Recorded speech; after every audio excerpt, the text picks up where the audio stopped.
काल करे सो आज कर, आज करे सो अब, पल में प्रलय होएगी, बहुरी करेगा कब।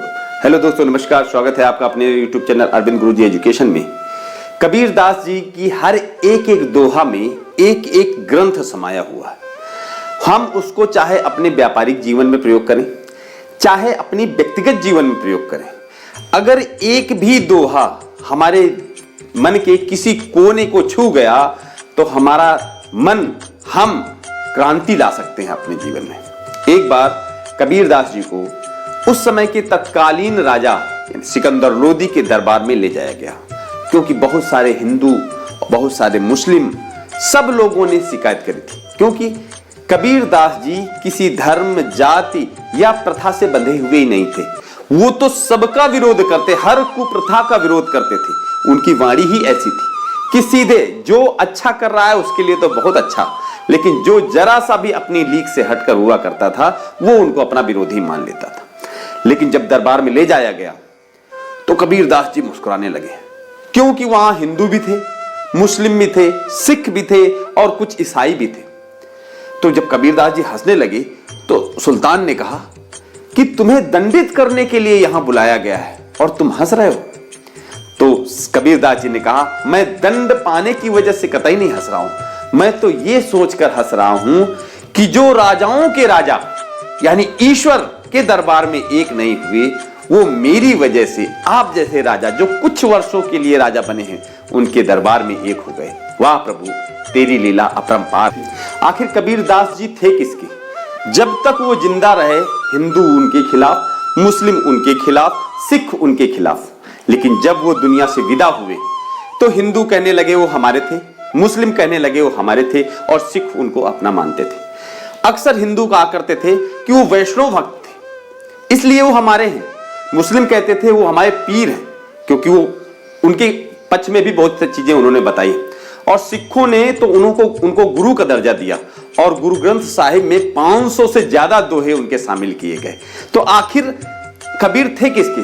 कबीर हर उस व्यक्ति के थे, हर उस सोच के थे जो जीवन में आनंद और संपूर्णता ला सकता है या संपूर्णता चाहता है। तो कबीर दास जी ने कभी एक पक्ष तो लिया ही नहीं है, हमेशा किसी ना किसी के विपक्ष में रहे हैं। और कबीर दास जी जैसी सोच को भला कोई सीमाओं में बांध सकता है? अब कबीर दास जी का अगला दोहा है, धीरे धीरे रे मना, धीरज में सब होए, माली सींचे 100 घड़ा, ऋतु आए फल होए। किसान शुरुआत से ही अपने खेतों को तैयार करता है, बीज तैयार करता है, उसमें सिंचाई करता है और फिर कभी कई महीने बाद उसको फसल मिलती है। लेकिन कभी ज्यादा बारिश होने से, ज्यादा आंधी तूफान आने से या सूखा पड़ने से फसल नहीं मिल पाती। तो इस साल फसल नहीं हुई तो क्या आगे कभी फसल नहीं होगी? ज्यादा बादल होने से बादल सूरज को 1 या 2 दिन तो ढक सकते हैं, लेकिन क्या हमेशा के लिए सूरज ढका जा सकता है? कभी नहीं। और जैसे ही मौसम अनुकूल होता है किसान अगली फसल की तैयारी करता है और फसल ले ही लेता है। अगर आपके सपने बड़े हैं, आपका लक्ष्य बड़ा है और आपको अपने काम के सही होने पर यकीन है तो डटे रहिए, क्योंकि जीतेगा वही जो डटना जानता है। इतिहास गवाह है, भारत को अंग्रेजों से आजाद होने में लगभग 200 वर्ष लगे। 200 वर्ष का मतलब लगभग 10 पीढ़ियां, यानी 10 पीढ़ियों तक लगातार कोई कैसे लड़ सकता है? यानी जो बाबा था उसने अपने बेटे को कहा कि आगे इस तरह से संघर्ष करना है क्योंकि ये पाना है हमें, और बेटे ने अपने बेटे को कहा, उनके बेटे। अब सोचिए, अगर एक ही जीवन के 10 वर्षों में कोई काम हम आप करते हैं तो उसमें भी धैर्य छूट जाता है, ये शायद हो नहीं पाएगा। लेकिन 200 वर्ष तक लगातार वही जुनून पाले रहना, यानी कितनी बड़ी बात, कितना बड़ा संघर्ष था, और तब जाके देश को आजादी मिली। अब कबीर दास जी का अगला दोहा है, बड़ा हुआ तो क्या हुआ, जैसे पेड़ खजूर, पंथी को छाया नहीं, फल लागे अति दूर। जब आपको कभी एहसास हो जाए कि आप किसी सामने वाले से, बगल वाले से बड़े हैं, तो अपने आप से एक प्रश्न करिए कि आप बड़े क्यों हैं? दूसरे को हतोत्साहित करने के लिए, या दूसरे को दबाने के लिए, या दूसरे का उत्साहवर्धन करने के लिए और दूसरे की मदद के लिए। जब ये आप जान पाएंगे कि आप बड़े क्यों हैं, असल में आप बड़े इसलिए हैं क्योंकि आपके ऊपर ईश्वर का विशेष हाथ है, विशेष वरदान है। तो हमेशा जब भी आपको बड़े होने का एहसास हो जाए, दूसरों की मदद के लिए हाथ बढ़ाइए, क्योंकि वही असली बड़प्पन है। इस चीज में बड़प्पन नहीं है कि आप अपने बल से दूसरों को परेशान करते हैं। कबीरदास जी का अगला दो, तिनका कबहु न निंदिए जो पावन तर होए, कबहु उड़ी आंखिन पड़े तो पीर घनेरी होए। कबीरदास जी कहते हैं, कभी भी अपने समकक्ष या अपने से छोटे साथी का उपहास मत करिए, क्योंकि अगर जिस फील्ड में आप हैं उसी फील्ड में कोई असफल है और आप सफल हैं, तो इसका मतलब रास्ता तो सही है।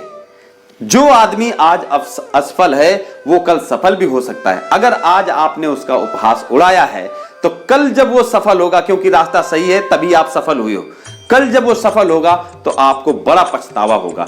ऐसे ही उन्होंने बताया है कि तिनका भले ही पैर के नीचे होता है तो भी उसका उपहास न करिए, क्योंकि तिनका पैर में तो उतना नुकसान नहीं पहुंचा पड़ा, लेकिन अगर कभी उड़ के आंख में पड़ गया तो बहुत तकलीफ देगा। जैसे जो पहला वाला दुआ था, काल करे सो आज कर।